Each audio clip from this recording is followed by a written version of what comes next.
Meu nome é Ibsen, eu sou professor de filosofia aqui no estado de São Paulo, atuo na rede pública nos colégios Américo Brasiliense e Amaral Wagner e também na área privada no Colégio Moriá. Muitos alunos têm me pedido para fazer vídeos sobre aquilo que eu ensino na sala de aula. E muitas pessoas que me conhecem têm a curiosidade de saber um pouco mais sobre a filosofia. Acho que esse é o espaço. Eu abri um canal do YouTube que fala sobre música e sobre filosofia. O nome desse canal, guarde aí, é Ibsen, sobre som e filosofia. E eu pretendo aqui lançar algumas pílulas filosóficas. Pequenos momentos em que a gente vai falar um pouco mais sobre a filosofia. Eu também sou músico, atuo na área gospel, toco numa banda chamada Voz da Verdade, algumas pessoas me conhecem, eu sou baixista e também atuo como guitarrista em alguns projetos.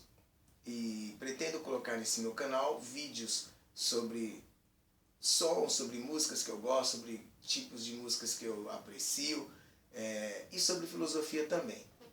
E hoje meu primeiro vídeo é sobre a origem da filosofia. Algumas pessoas podem me perguntar: é possível você ser cristão e ser professor de filosofia? Essa é uma grande dúvida que as pessoas têm. Será que a filosofia se opõe à religião? Eu acredito que a filosofia e a religião, em alguns momentos, vão tratar do mesmo assunto, que é o sentido da existência humana. E sempre foi assim. Nós temos no começo da filosofia, lá no século 7 a.C., na Grécia, os gregos que tinham como religião e cultura o que hoje nós chamamos de mitologia, mas que para eles era a própria religião. E eles eram tão fervorosos na sua religião como muitos de nós somos hoje. Os gregos sacrificavam os seus deuses, os gregos veneravam os seus deuses e principalmente os gregos acreditavam à vontade dos seus deuses tudo o que acontecia em suas vidas. Então, todas as áreas da vida humana e todas as relações entre os elementos da natureza e os fenômenos naturais eram acreditados aos deuses. Como eu já disse, no século 7 a.C., começaram a surgir alguns homens em toda a Grécia que era composta de cidades-estados, algumas dessas cidades muito conhecidas até hoje, Atenas, Esparta, Mileto, eram cidades que tinham sua própria organização e o seu próprio governo. Como eu estava dizendo, em muitos desses estados, dessas cidades-estados, começaram a surgir homens que tinham a curiosidade de entender o mundo além daquilo que a religião de sua época conseguia explicar. Ou seja, um grego antigo, quando ele tinha problemas como pescador no mar, ele acreditava suas dificuldades, seu sucesso, seus problemas a Poseidon, que era o deus dos mares. E assim acontecia com Apolo, que era o deus do sol, da perfeição, Artemis, que era a deusa da caça, enfim. Quando um grego queria ensinar o seu filho algo sobre a vida, ele ia recorrer às histórias mitológicas.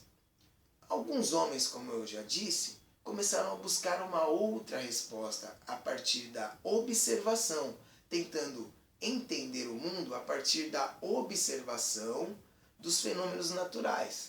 E a partir dessa observação, estabelecer as relações que existem entre os elementos da natureza. E esses homens começaram a ser chamados de sófos. A palavra sófos no grego significa sábios.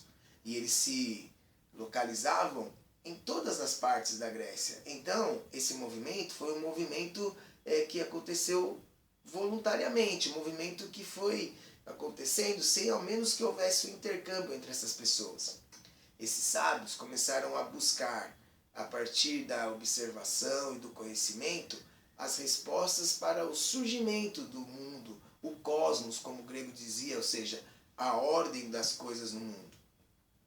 E esses homens começaram a investigar e a acreditar que tudo no mundo havia sido feito de um elemento, que a gente vai chamar de arqué, o elemento formador de todas as coisas. Os primeiros filósofos foram Tales, Anaxímandro, Anaxímenes, todos eles nascidos em Mileto. Cada um deles acreditava que tudo no mundo vinha de um elemento. Tales achava que era a água, Anaxímandro achava que era a força vital, o apeiron, o indeterminado, e Anaxímenes achava que era o ar. Nós vamos ter Heráclito, que achava que era a tensão entre os opostos, o bem e o mal, o quente e o frio, o feio e o bonito, ou seja, os contrários e a mudança, o devir, eram o que geravam todas as coisas no universo. Parmênides, que vai lançar a ideia de essência, para ele tudo no mundo tinha uma essência imutável e que era a origem de todas as coisas. Demócrito, que achava que era o átomo, e a gente vai ter Empédocles, que achava que era a atração e a repulsão entre os 4 elementos, terra, fogo, água e ar. Todos esses filósofos vão formar o que a gente chama de filosofia pré-socrática, ou seja, antes de Sócrates. E a filosofia, então, surge como uma vontade de conhecer o mundo. A palavra filosofia vem do sábio, do Sófos, Pitágoras. Pitágoras, ao ser chamado de sábio, um dia disse: eu não sou sábio, sábio só os deuses são. Eu sou alguém que ama a sabedoria. A palavra filo, no grego, significa amor fraterno. Nós temos filo para amor fraterno, ágape para o amor que excede todo entendimento, amor incondicional, e o eros para o amor carnal. Pitágoras usou a palavra filo, que é o amor fraternal, para dizer que ele era um amigo do saber, um amigo da sabedoria.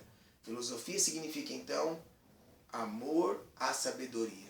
E ela, de maneira alguma, se opõe à religião, porque Deus existe e nos deu um cérebro, nos deu um intelecto, e eu acredito que ele se alegra em saber que eu uso esse intelecto para entender o mundo à minha volta. É óbvio que existiram filósofos agnósticos, ateus, cristãos, mas não se pode generalizar um conhecimento a partir de quem produz esse conhecimento. O conhecimento filosófico se baseia no argumento. Eu espero que essa aula tenha servido para você, nós teremos muitas outras, e eu agradeço e gostaria que você divulgasse esse nosso canal, Ibsen, sobre som e filosofia. Salve, valeu!